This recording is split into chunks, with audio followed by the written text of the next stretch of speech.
Bapa di dalam surga, Bapa yang sungguh mengasihi kami semua, kami mengucap syukur pagi hari ini kami masih bisa menikmati berkat dan kasih karunia Tuhan di dalam ibadah ini. Kami merasakan kehadiran Tuhan, kami merasakan kasih Tuhan yang luar biasa. Terima kasih Bapa. Terima kasih Engkau dekat dengan kami, Engkau ada di tengah-tengah kami. Mari Bapa di dalam surga, Engkau yang sudah menerima akan pujian penyembahan kami, Engkau juga yang akan berfirman kepada kami. Hamba-Mu yang hanya debu ini menyerahkan diri untuk Tuhan pakai. Sebagai Allah Tuhan menyampaikan firman Tuhan pada pagi hari ini. Beri kepada kami semua pengurapan kuasa Roh-Mu yang kudus ya Bapa, agar tidak ada seorang pun dari tempat ini yang pulang dengan sia-sia, tetapi membawa berkat dan kasih karunia Allah sebesar-besarnya, sebanyak-banyaknya pada pagi hari ini. Hidupnya diubahkan oleh Tuhan, kuasa firman Tuhan bekerja atasnya. Terima kasih Bapa. Berkati jemaat rumah berkat ini ya Bapa. Seluruhnya Tuhan berkati, Tuhan pimpin, Tuhan berkati. Dari Gembala, Pak Edi bersama dengan keluarga dan seluruh staf yang ada di tempat ini. Tuhan berkati mereka semua. Di dalam nama Tuhan Yesus Kristus kami berdoa dan kami siap untuk mendengar firman Tuhan. Terpuji nama Allah. Haleluya.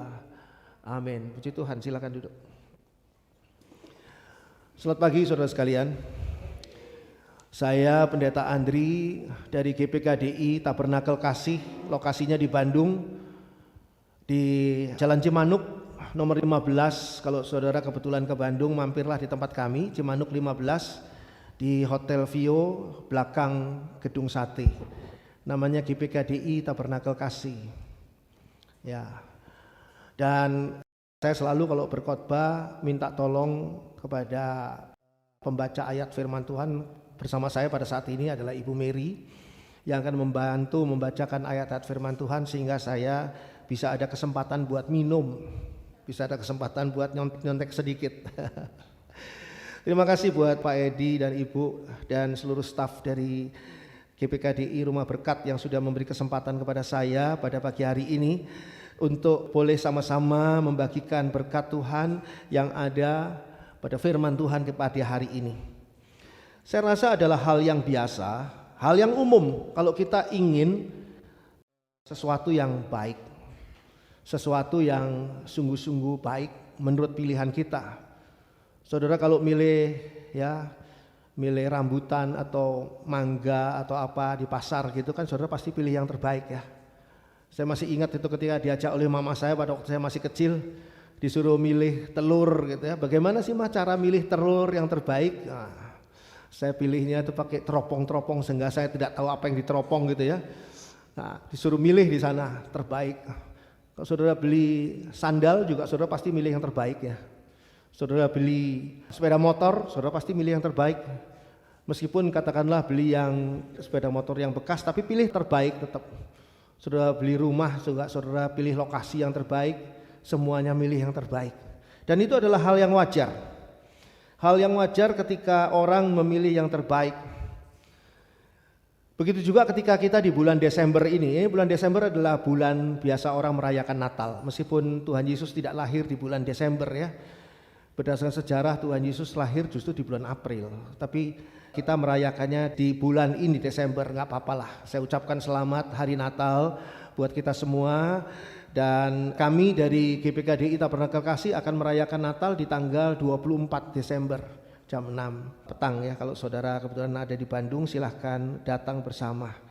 Ya, kembali ke soal yang terbaik. Ini pada tanggal 5 Oktober 2022 di alun-alun kota Cilegon, Banten, Komisi Pemberantasan Korupsi KPK menanamkan 9 nilai integritas kepada pelajar di Cilegon, yang tujuannya adalah untuk memberikan kesadaran kepada calon generasi penerus bangsa ini bahwa di dalam menjalani kehidupan harus senantiasa memegang teguh 9 nilai integritas, yakni Saudara perhatikan ini jujur pertama.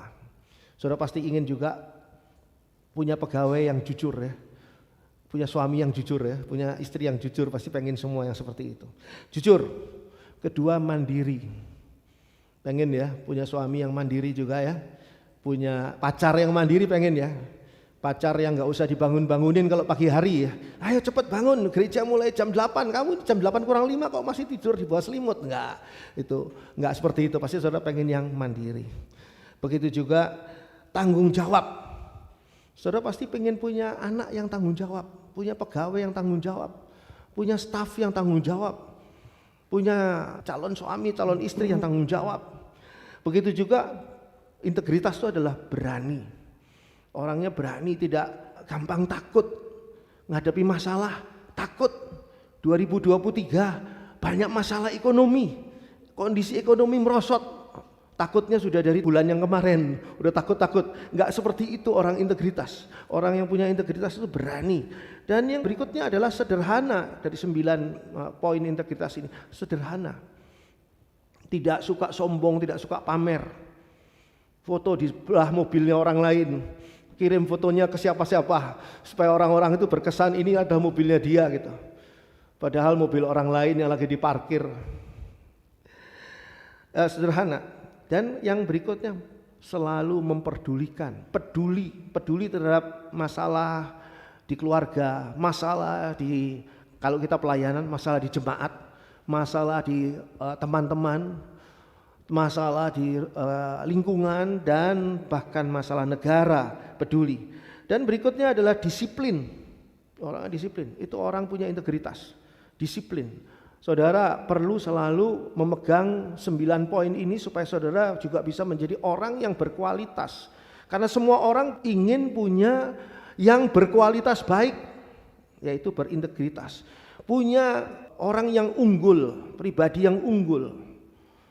Seringkali laki-laki yang tampan ataupun wanita yang cantik langsung merosot nilainya ketika diketahui bahwa mereka ini bukan orang yang berintegritas. Setelah bergaul seminggu, ternyata parah banget nih orang. Akhirnya enggak jadi deh pacaran sama orang ini gitu ya. Karena apa? Karena tidak berintegritas, bukan unggul. Saudara tahu waktu Perang Dunia Kedua, Hitler ingin membangun apa? Generasi yang unggul, generasi yang berintegritas, sehingga yang semua yang kurang baik, yang lemah, yang cacat, yang segala dihantam habis. Ingin membangun generasi yang unggul, generasi yang berintegritas. Berikutnya lagi adalah adil. Berintegritas itu punya rasa adil.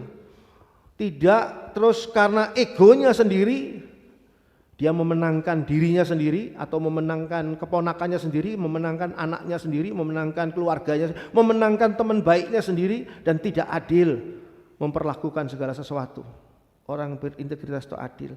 Dan yang terakhir dari nilai-nilai integritas ini, yang di 9 nilai integritas yang ada ini adalah kerja keras. Kerja keras. Tidak ada satupun orang yang mau melihat bawahannya, rekan kerjanya, teman kerjanya dan sebagainya, atau anaknya ataupun suaminya itu males-malesan, tidak bekerja keras. Bahkan firman Tuhan katakan yang tidak bekerja jangan makan. Artinya penekanannya itu pada kerja, itu betul. Dikatakan oleh presiden zaman dulu kan seringkali kerja, itu firman Tuhan loh. Pak Presiden sedang berkhotbah itu, kerja itu firman Tuhan, itu benar. Karena apa? Karena memang kita kerja keras, itu integritas. Dan itulah integritas. Integritas adalah berasal dari bahasa Latin, yaitu integer, artinya adalah utuh dan lengkap. Seseorang itu bukan cuma casingnya saja, bukan cuma luarnya saja. Luarnya kelihatan oke, tetapi ternyata batinnya, jiwanya, karakter pribadinya enggak oke. Enggak begitu. Orang integritas itu adalah orang yang utuh dan lengkap. Integritas juga adalah satu sifat atau keadaan yang menunjukkan kesatuan yang utuh. Ini kalau saya ambil dari beberapa sumber, sehingga dikatakan memiliki potensi dan kemampuan. Orang yang unggul, orang yang utuh dan lengkap itu mempunyai potensi, punya kemampuan, dan memancarkan kewibawaan dan kejujuran. Apakah kalau kita sudah melampaui umur yang muda, umur yang di atas 50 tahun atau umur di atas 60 tahun atau bahkan umur di atas 70 tahun. Apakah kita sudah terlambat untuk menjadi seorang yang berintegritas? Saya rasa enggak pernah terlambat ketika kita mau berubah. Masalahnya berintegritas itu bukan karena Tuhan mengubah kita untuk menjadi orang unggul. Tuhan mengubah kita menjadi orang berintegritas, bukan. Tapi kitanya mau atau tidak. Karena orang berintegritas itu mempunyai harga yang harus dibayar. Bukan sesuatu yang sifatnya begitu saja terjadi, enggak. Orang tuanya, saudara perhatikan di sini, orang tuanya bisa orang tua yang berintegritas. Suami istri kerja keras sampai membangun sebuah perusahaan, sebuah kerajaan perusahaan yang luar biasa. Anak kedua kurang berintegritas, perusahaan mulai turun. Cucunya, jadi anaknya anak, lebih enggak berintegritas, perusahaan bangkrut dan akhirnya dibeli oleh orang lain. Itu banyak sekali pengalaman begitu. Kakek neneknya luar biasa ini usahanya. Dari jualan bakmi cuma di pinggir jalan pakai meja kecil atau pakai dorongan kecil, sampai punya restoran yang besar, tapi setelah dipegang oleh anaknya, setelah dipegang oleh cucunya, langsung merosot turun-turun, akhirnya dibeli oleh orang lain. Cucunya gembel, tahu gembel ya? Jadi gembel di tengah-tengah lingkungan masyarakat yang ada, malah nyanyi di depan restoran bakmi punya kakeknya dulu, terung, karena apa? Udah nggak punya apa-apa. Itu karena apa? Karena dia memang tidak mau membayar harganya, tidak mau untuk punya potensi dan kemampuan. Integritas merupakan gambaran diri dalam suatu perkumpulan, katakanlah yang terlihat dari perilaku dan tindakan sehari-hari. Orang integritas tidak bisa ngomong begini, saya adalah orang berintegritas, terus bergaya dengan pakaian dan penampilannya, sambil sombong dan mengangkat dagunya, seolah-olah tidak peduli dengan yang lain. Orang berintegritas itu kelihatan dari apa? Kelihatan dari apa yang dilakukannya, kelihatan dari tindakan sehari-hari. Nggak pakai disuruh, nggak pakai di hayu, nggak pakai. Sudah punya kesadaran sendiri, sudah melekat dalam dirinya. Dia ada rasa tidak nyaman kalau dia tidak, katakanlah disiplin misalnya. Dia ada rasa nggak nyaman. Nah itu orang berintegritas. Jadi akan tampil dengan tindakan dan perilaku sehari-hari. Tahukah saudara, jangan saudara kira bahwa perilaku dan tingkah laku kita itu tidak dinilai oleh orang lain. Orang lain itu melihat tingkah laku kita. Saya yakin Pak Edi, gembala saudara di tempat ini mengundang saya khotbah di sini karena melihat tingkah laku saya. Kalau tingkah laku saya sebagai hamba Tuhan, gembala enggak karu-karuan di sana, di Bandung, diteropong sama si Pak Edi dari sini. Teropong terus kan, lihat wah si Pak Andri ini enggak karuan, hidupnya kacau balau katanya, enggak pantas jadi hamba Tuhan. Saya enggak mungkin diundang ke sini. Jadi undangan ini sendiri sudah menunjukkan bahwa ada satu kepatutan bahwa patut saya membawakan firman Tuhan di sini. Masalahnya sekarang ketika saya di depan saudara bisa menilai saya, bukan Pak Edi yang menilai saya. Sekarang saudara bisa menilai saya. Apakah saya orang yang patut tidak? Apakah saya seorang berintegritas untuk menyampaikan firman Tuhan atau tidak? Di sini saudara punya nilai. Kalau tingkah laku saya, perilaku saya, pembawaan saya, omongan saya, semuanya itu kosong, melompong, nggak ada artinya apa-apa. Buat apa saudara buang waktu duduk di sini dan mendengarkan ocehan saya, nggak ada nilainya. Tapi kan berbeda kalau ada nilainya. Ada kuasa firman Tuhan di sini. Nah di situ yang kita perlu lakukan. Seseorang yang benar memiliki sebuah integritas adalah mereka yang dapat diberi kepercayaan lebih. Kadang-kadang kita ingin diberi kepercayaan lebih. Kenapa sih orang itu terus yang dipercaya terus jadi ketua panitia Natal? Saya kok nggak pernah jadi ketua panitia Natal. Itu bukan karena saudara tidak mampu loh. Mungkin saudara lebih hebat, saudara lebih pintar untuk menjadi ketua panitia Natal. Tapi masalahnya saudara belum siap untuk diberi kepercayaan lebih.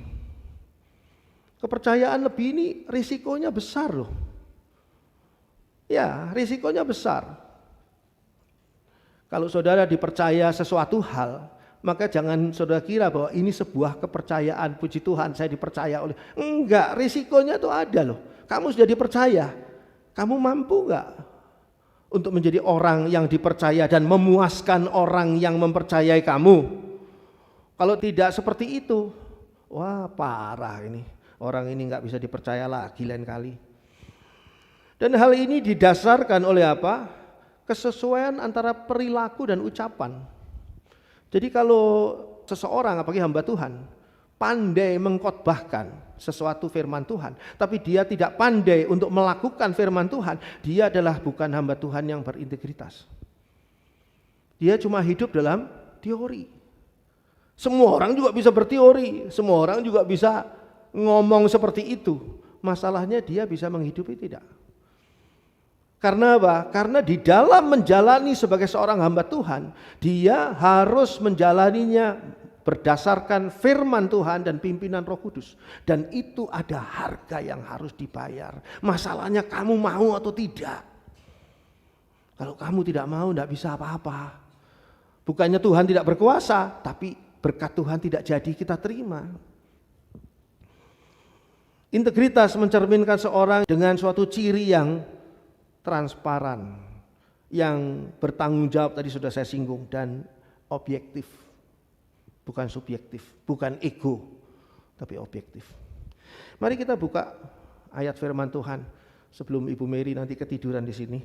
Ulangan 28 Bu Mary. Ulangan 28 ayat 13 dan 14. Mari silakan.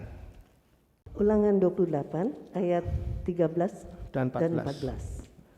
Tuhan akan mengangkat engkau menjadi kepala dan bukan menjadi ekor. Engkau akan tetap naik dan bukan turun apabila engkau mendengarkan perintah Tuhan Allahmu yang kusampaikan pada hari ini kau lakukan dengan setia.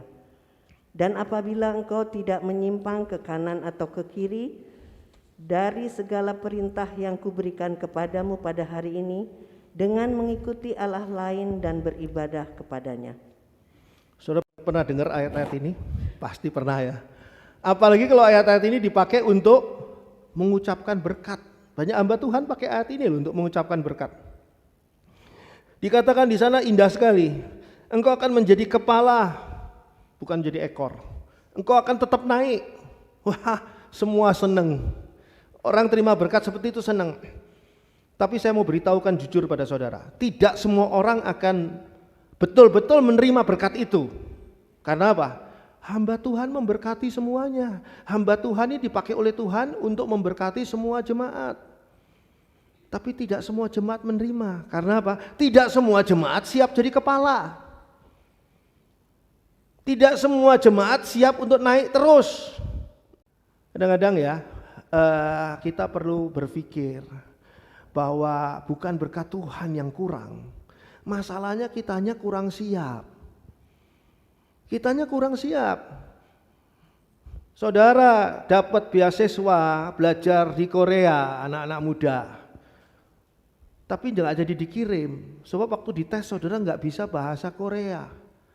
Bisanya cuma sarangeo terus saudara selama di Korea. Nggak siap. Harusnya, saya mau terima beasiswa Korea. Mulai sekarang saya belajar bahasa Korea.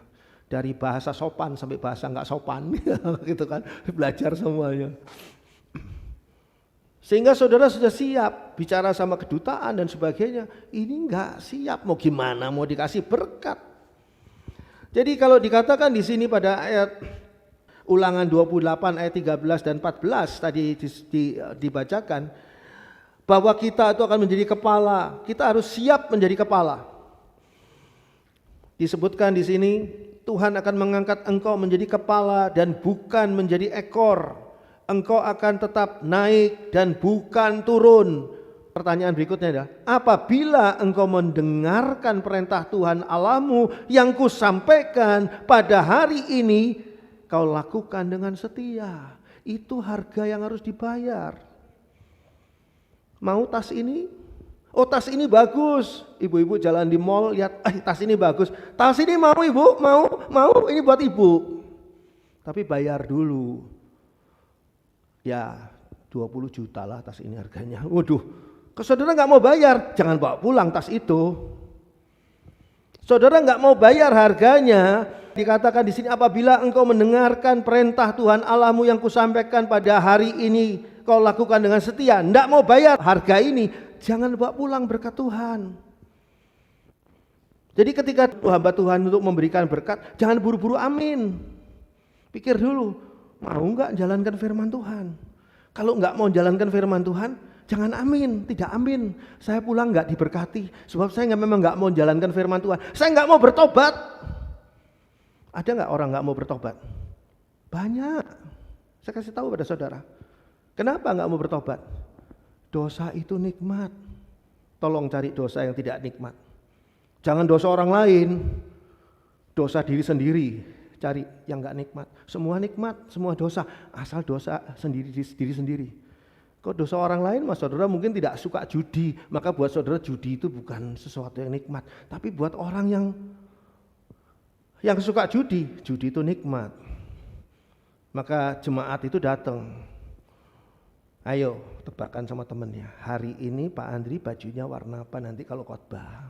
Pak Andrinya belum datang, saya belum datang nih. Dibuat judi dulu.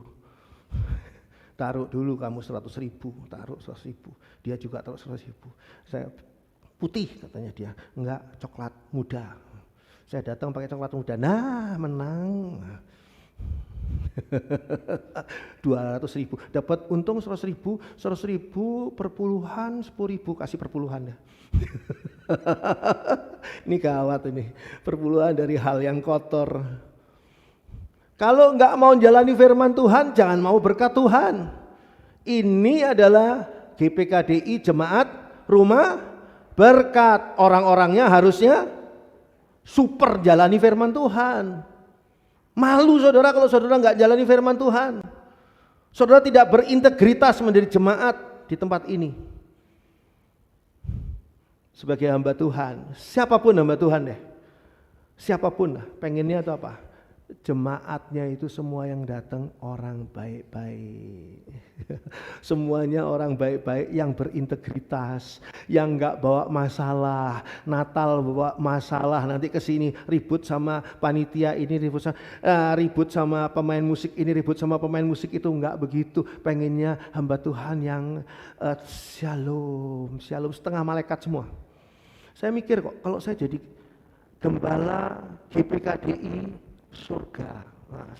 Nah, cabang saya itu cabangnya GPKDI ini di surga. Saya sudah di surga, misalnya ini khayalannya aja, khayalan pendeta frustasi. Jadi GPKDI jemaat surgawi. Jemaatnya siapa? Malaikat-malaikat semua. Pemimpin pujian Gabriel. Pembaca ayat Mikael. Semua malaikat-malaikat semua. Rasanya saya tenang, hidupnya tenang, tidak pernah punya masalah. Jadi ketika Tuhan tanya, gimana? Masalahmu apa di gereja itu? Enggak ada, semuanya bahagia. Semua pendeta pengen kayak gitu loh.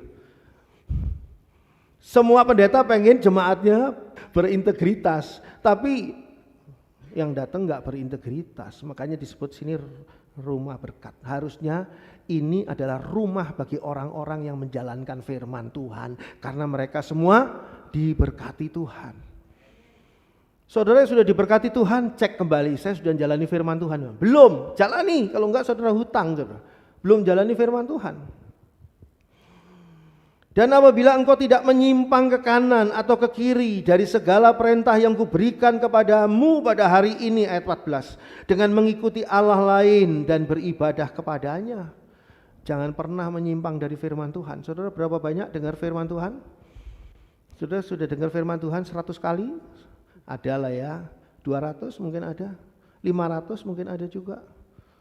Jangan pernah menyimpang dari firman Tuhan itu. Jangan cuma mau berkatnya, tapi nggak mau bayarnya. Bayarnya adalah firman Tuhan. Kita ikuti firman Tuhan, jangan menyimpang ke kanan dan ke kiri. Jangan pernah ada bayangan alternatif lain. Allah lain itu berarti apa? Alternatif lain selain Allah. Tidak ada, saya katakan tidak ada alternatif lain selain Allah. Ketika saudara berpegang pada alternatif lain selain Allah, saudara akan menyesal seumur hidup. Kalau saudara menjadi seorang anak Tuhan, murid Tuhan yang berintegritas, yang unggul di hadapan Tuhan, Tuhan pun akan menjadi kagum pada saudara. Maka tunjukkanlah integritas saudara untuk senantiasa berpegang teguh beriman hanya pada Tuhan.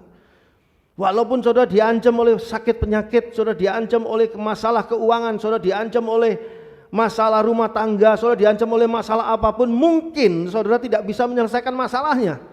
Belum bisa menyelesaikan masalahnya, tapi berpeganglah tetap pada Tuhan dan berada di dalam jalur firman Tuhan, dan jangan pernah melenceng sedikit pun, satu langkah pun, jangan pernah ada kompromi dengan segala sesuatu di luar firman Tuhan. Ya nggak apa-apalah sekali ini, jangan. Nggak apa-apalah, ini cuma dosa abu-abu. Nggak ada dosa abu-abu. Yang abu-abu itu monyet-monyet yang kemarin lepas di Lembang, di mana-mana tuh monyet lepas. Abu-abu monyet. Nggak ada dosa yang dosa kecil, bukan dosa besar. Nggak ada. Gara-gara dosa yang orang umumnya anggap kecil, yaitu makan buah yang dilarang oleh Tuhan di Taman Eden, Adam dan Hawa seumur hidup diusir dari Taman Eden. Taman Eden itu loh, rumah berkat betul-betul, serius itu. Tapi sampai kapan? Sampai Adam dan Hawa bayar harganya. Begitu Adam dan Hawa tidak bayar harganya, tidak nurut sama Tuhan, melenceng dari firman Tuhan, diusir keluar dari rumah berkat yang namanya Taman Eden. Dan dengan susah payah saya katakan, menderita habis-habisan, Yesus naik ke atas kayu salib untuk menebus dosa orang yang mau percaya kepadanya. Untuk kembali masuk ke Taman Eden, hari ini juga engkau dan aku akan bersama-sama ada di Firdaus, di pangkuan Abraham. Dan di situ kita lihat, saudara nggak main-main loh jadi orang Kristen. Orang Kristen itu adalah orang yang sudah mendapat jatah berkat. Tapi jangan gembira kalau saudara tidak mau bayar harganya untuk jatah berkat itu. Tuhan inginkan kita, apa yang Tuhan inginkan? Kamu menjadi kepala, kamu tetap naik, ayat 13 tadi. Artinya apa? Artinya Tuhan selalu ingin saudara menjadi unggul. Coba perhatikan, kamu adalah terang dunia. Saudara bisa bayangkan, ketika dunia itu gelap gulita, ruangan ini gelap gulita, saudara adalah sebuah pelita yang kecil terang dunia. Artinya apa? Saudara menjadi yang unggul. Dengan terang ini saudara mengalahkan kegelapan. So, kamu adalah garam dunia. Dengan garam yang cuma sejumput, saudara bisa menguasai rasa sup di dalam kuali itu. Unggul. Tuhan mau supaya saudara dan saya menjadi orang yang berintegritas, orang yang unggul. Masalahnya sekarang, apakah kita siap untuk menjadi orang yang berintegritas, orang yang unggul? Orang yang tidak mampu menjadi kepala, selama-lamanya tidak akan pernah menjadi kepala. Jangan bermimpi, jangan berkhayal. Orang yang tidak mampu untuk dikatakan tadi di sini tetap naik, orang itu tidak akan tetap naik. Tetap aja sudah untung, mungkin malah turun. Kita ambil contoh, satu contoh yang saya sangat sukai, Kejadian 37. Kejadian 37 ayat 5 sampai 8. Kejadian 37 ayat 5 sampai dengan 8. Pada suatu kali bermimpilah Yusuf, lalu mimpinya itu diceritakannya kepada saudara-saudaranya, sebab itulah mereka lebih benci lagi kepadanya. Karena katanya kepada mereka, coba dengarkan mimpi yang kumimpikan ini. Tampak kita sedang di ladang mengikat berkas-berkas gandum, lalu bangkitlah berkasku dan tegak berdiri. Kemudian datanglah berkas-berkas kamu sekalian mengelilingi dan sujud menyembah kepada berkasku itu. Lalu saudara-saudaranya berkata kepadanya, apakah engkau ingin menjadi raja atas kami? Apakah engkau ingin berkuasa atas kami? Jadi makin bencilah mereka kepadanya karena mimpinya dan karena perkataannya itu. Saudara tahu kisah Yusuf. Yusuf yang bukan papahnya Yesus, bukan suaminya Maria. Yusuf yang anaknya Yakub. Tahu kisah Yusuf itu, pasti Yusuf itu kisah terkenal sekali. Anak-anak di kebaktian anak juga semua pada tahu kisah Yusuf. Yusuf itu anak muda. Umurnya pada waktu itu kurang lebih 17 tahun, firman Tuhan katakan. Dan Tuhan memberikan kepada Yusuf mimpi. Apa yang dimimpikan atau yang diberitahukan oleh Tuhan kepada Yusuf? Yusuf, kamu akan menjadi kepala dan tetap naik. Itu isinya. Di sini dikatakan pada suatu kali ayat 5, bermimpilah Yusuf, lalu mimpinya itu diceritakan kepada saudara-saudaranya, sebab itulah mereka lebih benci lagi kepadanya. Karena katanya kepada mereka, coba dengarkan mimpi yang kumimpikan ini. Tampaklah kita sedang di ladang mengikat berkas-berkas gandum, lalu bangkitlah berkasku dan tegak berdiri. Kemudian datanglah berkas-berkas kamu sekalian mengelilingi aku dan sujud menyembah kepada berkasku itu. Tuhan memberikan kepada Yusuf mimpi, kamu akan menjadi kepala. Apakah saat itu Yusuf menjadi kepala? Belum. Tuhan baru menyatakannya, kamu akan menjadi kepala dan tetap naik, kata Tuhan. Tapi berkat Tuhan itu baru Yusuf terima setelah Yusuf berusia 30 tahun. Dari 17 tahun janji Tuhan ke 30 tahun perwujudan janji Tuhan. 13 tahun lamanya Yusuf menunggu berkat itu. Buat apa sih Tuhan kok mau ngasih berkat aja? Niat gak sih Tuhan ini? Ngasih berkat aja kok pakai diulur-ulur begini sih? Oh, bukan diulur-ulur. Pada usia 17 tahun Yusuf tidak siap menjadi kepala dan tetap naik. Pada usia 17 tahun Yusuf tidak mampu menampung berkat Tuhan yang dahsyat itu. Tapi pada 30 tahun Yusuf mampu. Apa bedanya? Antara 17 tahun sampai 30 tahun kita tahu kisahnya. Yusuf dipersiapkan oleh Tuhan untuk menerima berkat yang Tuhan janjikan itu. Rahasianya Yusuf sehingga benar-benar bisa menjadi Yusuf anak muda yang enggak punya pengalaman, enggak tahu apa-apa. Menjadi anak muda yang sungguh-sungguh unggul. Benar-benar bisa menjadi kepala dan naik. Apa rahasianya? Ulangan 28 ayat 13 dan 14. Ulangan 28 ayat 13 dan 14. Tuhan akan mengangkat engkau menjadi kepala dan bukan menjadi ekor. Engkau akan tetap naik dan bukan turun apabila engkau mendengarkan perintah Tuhan Allahmu yang kusampaikan pada hari ini kau lakukan dengan setia. Dan apabila engkau tidak menyimpang ke kanan atau ke kiri dari segala perintah yang kuberikan kepadamu pada hari ini dengan mengikuti Allah lain dan beribadah kepadanya. Yusuf, kamu akan kujadikan kepala. Tapi apa yang Tuhan lakukan untuk mempersiapkan Yusuf untuk menjadi kepala? Yusuf harus mau dididik. Yusuf harus mau dibentuk. Yusuf harus mau hidup menjalani firman Tuhan setiap saat agar menjadi seorang yang berintegritas dengan kualitas surgawi. Bukan integritas dengan kualitas dunia. Saya beritahu pada saudara ya, integritas dengan kualitas dunia saja itu luar biasa. Saudara akan menjadi orang yang sangat mengagumkan dan semua orang kagum pada saudara. Dan semua orang ingin saudara menjadi staf di perusahaannya dia. Karena apa? Karena saudara berintegritas. Juru masak yang enak, yang luar biasa, chef yang luar biasa di satu restoran, kenapa sering dibajak? Dibajak, diambil untuk jadi juru masak di restoran lain. Sejak saat itu restoran ini nggak enak rasanya. Kenapa? Juru masaknya pindah ke restoran lain. Di restoran itulah baru. Karena apa? Karena dianggap juru masak ini berintegritas. Coba bayangkan kalau juru masak ini jago sih, masaknya jago, tapi kadang-kadang masuk, kadang-kadang enggak. Gimana ceritanya? Tony Romas, tahu Tony Romas ya, restoran terkenal di Jakarta. Itu pernah ada di Bandung. Dan rasanya Tony Romas Bandung enak sama seperti Tony Romas Jakarta. Tapi ketika Tony Romas Bandung tutup, juru masaknya dipindah ke tempat lain. Dan selalu diembel-embel itu, meskipun namanya restoran tuh wah luar biasa gitu, dan embel-embelnya Chef X Tony Romas.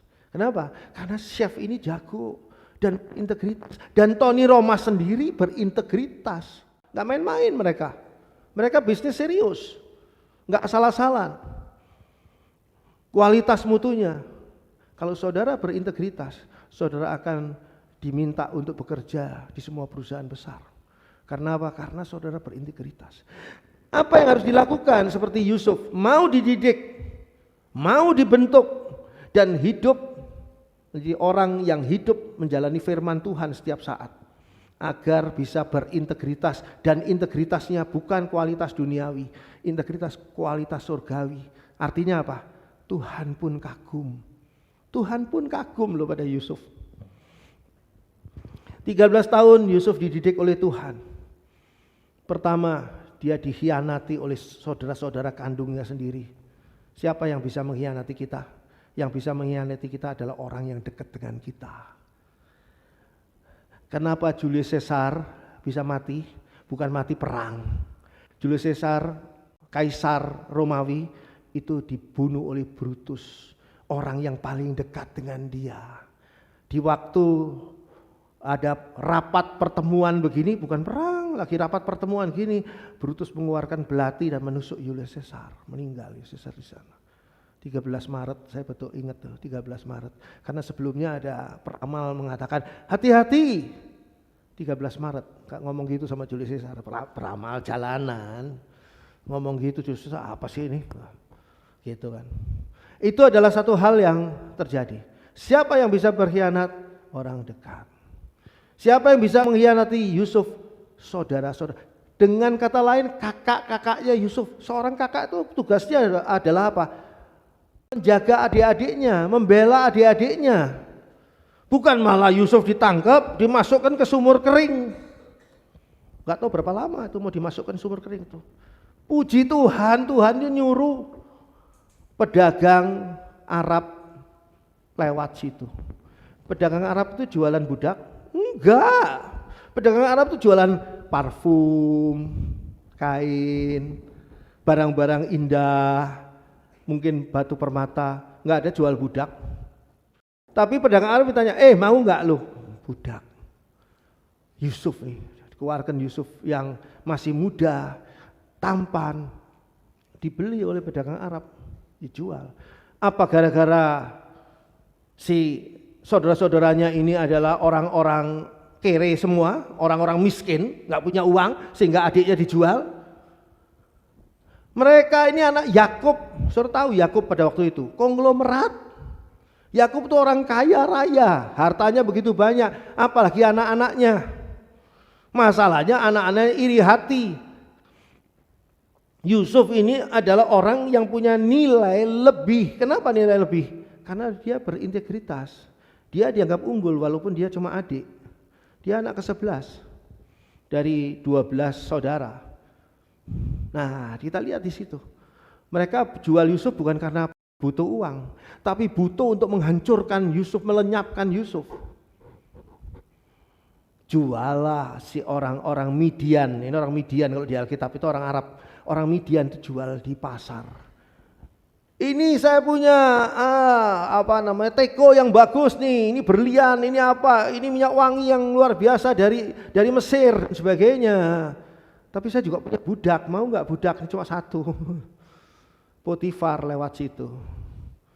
Orang kalau beli budak sebetulnya nyari budak yang sudah pengalaman dong, pegangi badannya otot semua, ini ngangkat berat ini kuat.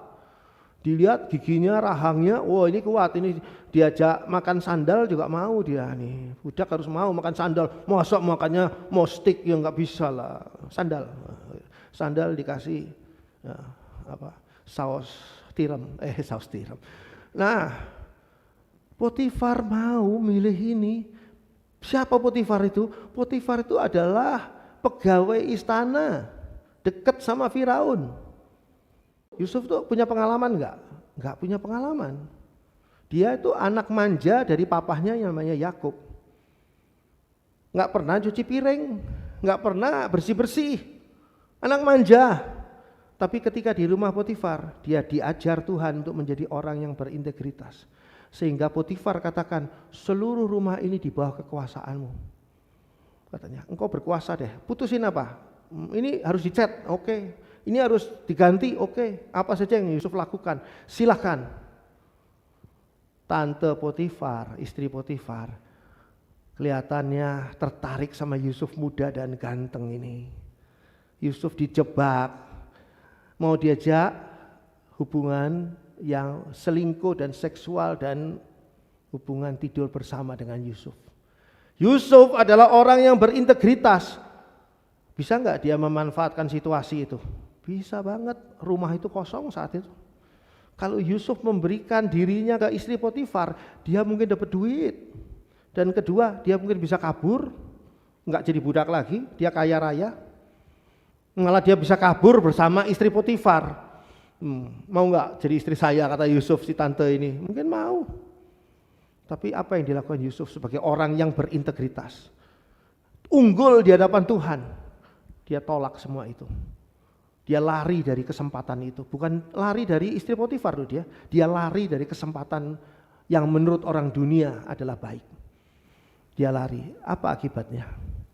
Akibatnya bukan dia dipuji-puji oleh Potifar. Kamu itu luar biasa, kamu itu setia, kamu itu hebat, kamu itu enggak memanfaatkan. Enggak. Potifar percaya akan pengaduan istrinya.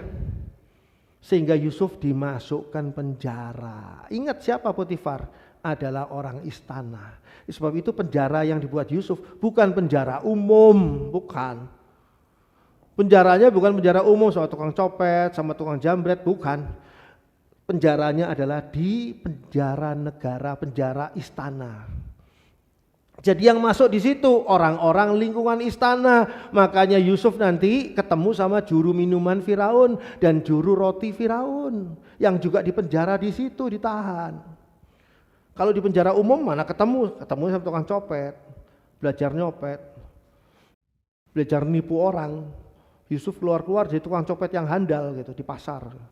Siapa nama tukang copet itu? Yusuf, anak Yakub. Enggak kayak gitu. Enggak berakhir bukan jadi kepala, jadi ekor juga enggak, itu sudah.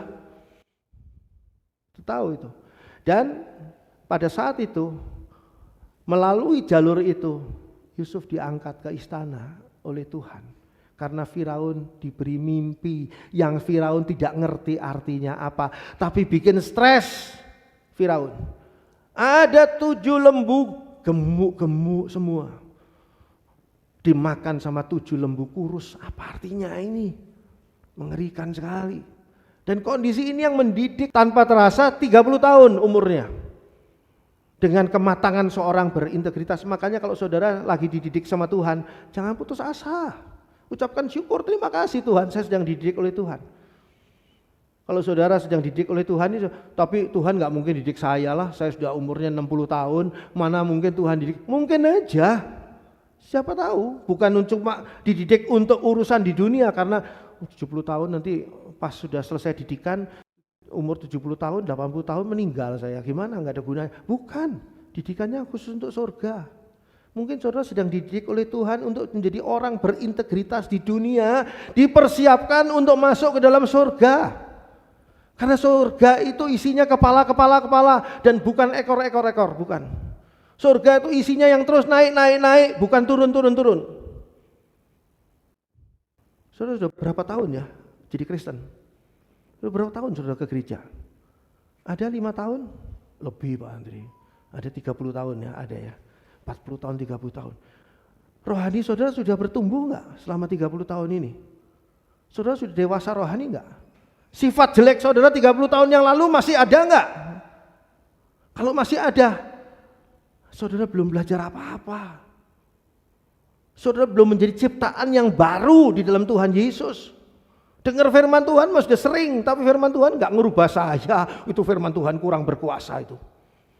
Nyalahin pendetanya sih khotbahnya kurang enak itu. Bikin saya ngantuk, bikin saya muter-muter nggak karuan. Padahal yang salah tuh hati saudara yang nggak terbuka. Hati saudara yang tidak mau berubah menjadi seorang yang mempunyai integritas, punya keunggulan. Seperti Yusuf. Yusuf ada ngeluh? Apa Yusuf mengeluh sama Tuhan? Di sepanjang jadi budak, jadi narapidana, ngeluh sama Tuhan. Tuhan, Kok saya nasibnya begini? Kenapa kok saya ngalami ini Tuhan? Kenapa enggak si anu Tuhan, si itu Tuhan yang lebih pantas daripada saya?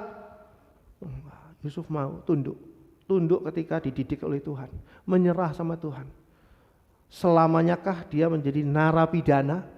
Oh tidak, 13 tahun lamanya Tuhan mendidik Yusuf. Setelah itu Yusuf naik menjadi second man, orang kedua di Mesir. Sekarang bukan cuma rumah Potifar yang dipersilahkan dikuasai oleh Yusuf, tapi seluruh Mesir dikuasai oleh Yusuf. Siapa Yusuf? Orang asing, bukan orang Mesir. Bagaimana dia bukan orang Mesir menjadi second man-nya di Mesir? Nah, masuk akal.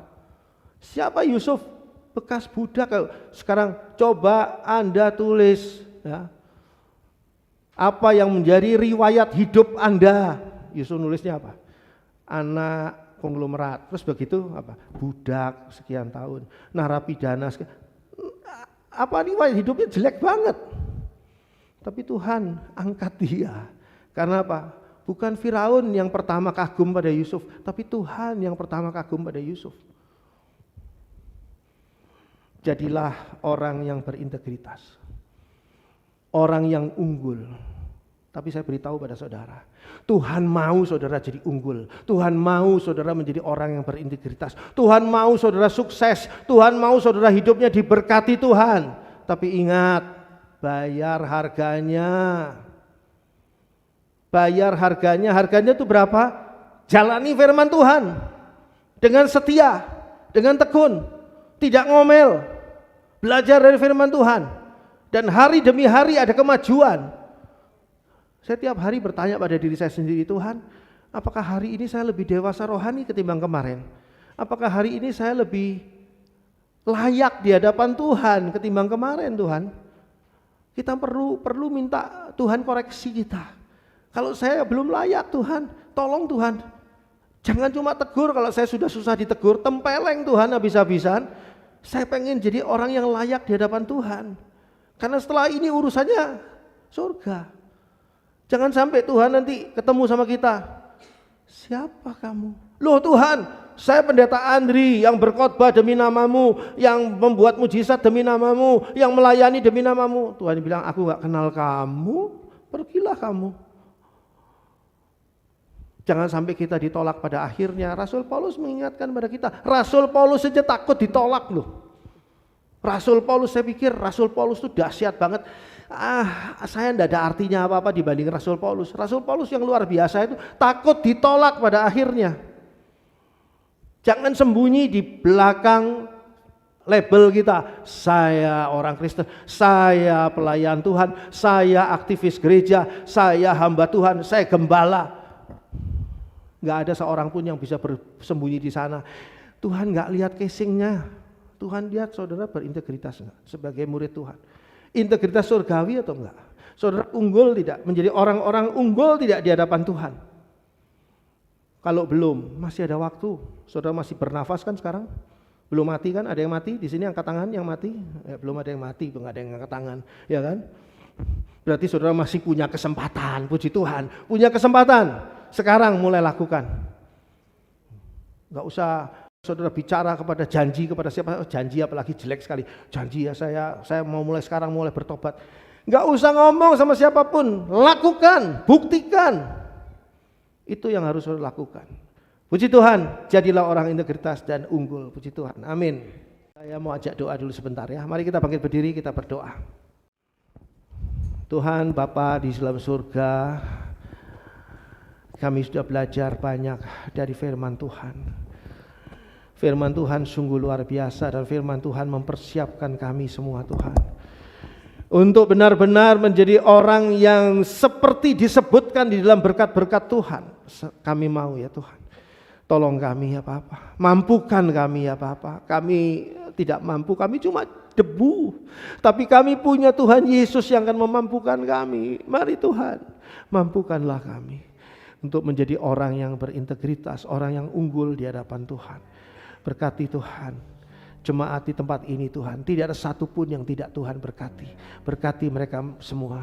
Dan semua pergumulan di dalam hidup mereka Tuhan berikan jalan keluar. Tuhan jawaban bagi semua masalah yang mereka sedang hadapi. Terima kasih Bapa, di dalam nama Tuhan Yesus Kristus kami berdoa. Haleluya. Amin. Puji Tuhan. Silakan.